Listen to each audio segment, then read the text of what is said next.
Hello and welcome to Rising Lotus Zen. I'm Jill, or Kyoji. I am an ordained Zen priest and I am the founder and guiding teacher at Rising Lotus Zen. We are a women-led and women-centered Zen community, Zen group, whose main focus is to bring Zen into our everyday lives. So if you are into that kind of thing, you're in the right place. So stick around. Today I thought we'd start at the beginning. I've been thinking about topics to share for our first video here on YouTube, besides the intro. And if you haven't seen the little intro, go ahead and click it and look at that. It'll tell you a little bit more about who we are. But I thought, what better place to start than at the beginning? And so the beginning is usually where people ask me when they're curious about Zen practice, or they've made the decision on their own that they want to start a Zen meditation practice. And they find me. Oftentimes they will say, what do I need to read? What do I need to buy? Or what do I need to do to start my practice? And I want to address those three questions. Now, what do you need to buy? I'm going to address that question first. So we're going out of order already. You don't need to buy anything. I think we're caught up in wanting to do it right and wanting to belong, and that we think that we have to go out and buy supplies for this particular practice. And I can assure you that that is not the case. I've been practicing now for, oh my gosh, we'll say roughly 25 years. I think it's actually been a little bit longer than that. But for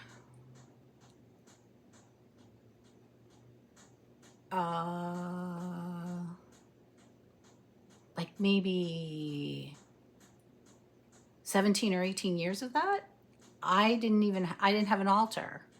I didn't have a place. Oh, wait a minute. I have to go back on that. I did not actually have what most people would consider to be an altar, okay? But I did have space that I created where I could go to sit in meditation. And I do think that if you need to do anything, it is that. And by creating space, I don't mean that you have to have a room to sit in meditation. I was very lucky in the fact that I had homes big enough where I could have, my kids used to call it the Buddha room. So I had a Buddha room, I had the Zen meditation room. But now my husband and I live in a tiny home of just 750 square feet. We have one bedroom, and I have one teeny tiny corner of that bedroom where I have my sitting cushion. And maybe you're not physically able to sit on a sitting cushion. Maybe you are someone who is in bed, or maybe you have to sit in a chair to meditate, or recline in a recliner. So maybe then it's more of an energetic setting. Maybe then it's coming into that place where you go to sleep at night, but you're there for meditation. And maybe it's just as simple as briefly intending that this is your safe space for meditation. You don't need to go out and buy a bunch of equipment. As a matter of fact, as far as cushions go, I didn't have a cushion until 10 years ago. So for the first 15 years of my practice, I went to Marshall's and I bought a sofa cushion, a larger sofa cushion, and that's what I sat on. And honestly, that served the purpose. My suggestion there would be to get one that's really not, you don't want anything that's like real smushy. You want something that's got some substance to it. You know, you want it to be a little bit more firm. But yeah, I mean, use what you have. You can use up a folded bed pillow for that matter. Zen, by its definition, is a simple, minimal practice, and we don't need to go out and buy a bunch of stuff. Okay, so then the next question is, what do I need to read? Now, true confessions, I'm a big reader. I love to read, and I love to read Zen books. And you can get lost in them. You can get lost and you can get overwhelmed, which is another video that we'll talk about why you should be in community and why having a teacher is a good thing. So when I teach, when I teach intro to Zen, for lack of a better word, or intro to sitting meditation, I use a little book. It's a little teeny tiny book, and I don't own the physical copy of it. Excuse me, I have an itch. I don't own the physical copy of it because I have a vision disability and I can no longer read regular print, but it is a book by Thich Nhat Hanh, and it is called Making Space. And I just love that little book. So if you're going to read, if you've never sat in meditation before, or you've never sat in Zen meditation before, and you're wanting to, in particular, start a Buddhist practice or a Zen practice, that is a really great book to start. It's not expensive. It's also available on Audible. You can get it from your library. And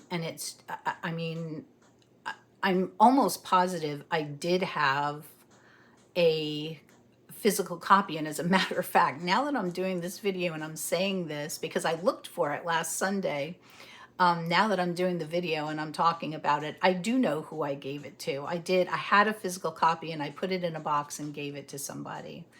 And I hope that they have enjoyed that book as much as I did. So what do you need to read? That's the only book. A lot of people will tell you, particularly lots of men Zen teachers will say to read Zen Mind, Beginner's Mind. Personally, I don't think that's a beginner's book.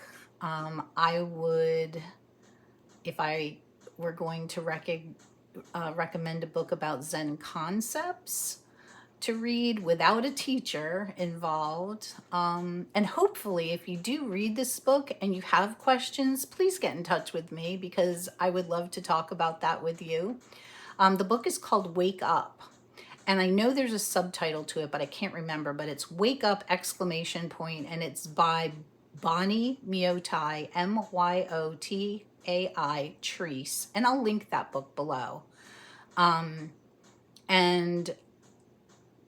that's an excellent book explaining by a woman priest who's explaining Zen concepts that are kind of, I don't know, for being such a simple practice, Zen concepts sometimes are a little bit, I don't know, harder to understand in the beginning, especially for Western society. So if you get that book and you read it and you think, what? Please don't give up. And then what do I need to do? Well, this flies in the face of everything I just told you, and maybe I should have done this first, but you do not need an altar. You do not need a book. All you need to do is practice. All you need to do is practice, is to sit in stillness. Some people say that when they meditate, I've had a couple people tell me that because of their past or because of some emotional issues that they're going through, that closing their eyes in meditation is a scary thing for them. And I can tell you that in Zen practice, we do not close our eyes. Our eyes remain open, and we focus our eyes about 6 to 8 feet in front of us, and we lower them to about a 45-degree angle. And in the beginning, when I first started practicing, that was very difficult for me because I had been meditating with my eyes closed for probably 5 years prior to when I started practicing Zen Buddhism. But now I find it very difficult to do the opposite. So we leave our eyes open, and you kind of, glaze over there a little bit. And the biggest thing that you want to do is to just stay present with whatever comes up. Sometimes we have uncomfortable thoughts that come up, things from our past that come up.